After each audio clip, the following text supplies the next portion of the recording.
कोपरी नाका या परिसरामध्ये रात्री 9च्या सुमारास ही घटना घडली असल्याचं बघायला मिळतंय।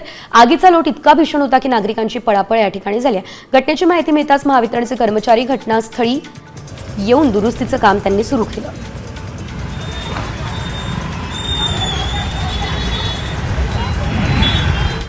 मुंबईच्या जोगेश्वरी पूर्वमध्ये बांधकाम सुरू असलेल्या इमारतीची भिंत कोसळली। भिंत कोसळून संरक्षक जाळी तुटून मलबा 2 महिलांवरती पडला, त्यामुळे दुर्घटनेमध्ये महिला जखमी झाल्या।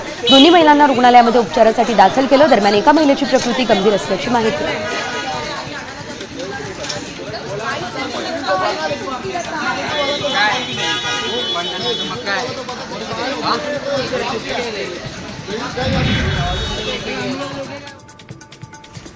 अंधेरीमध्ये मरोळ परिसरात इमारतीचं बांधकाम सुरू असताना माती खचली आणि ढिगाऱ्याखाली अडकून एका कामगाराचा मृत्यू झालाय। दुसऱ्या कामगाराला वाचवण्यात यश आलं। दरम्यान त्यांच्यावरती उपचार सुरू आहे। मयत कामगार 27 वर्षांचा होता। मुंबई महानगरपालिकेकडून या घटनेची चौकशी करण्याची आणि काम बंद करण्याची मागणी देखील करण्यात आली। तशा सूचना दिल्या।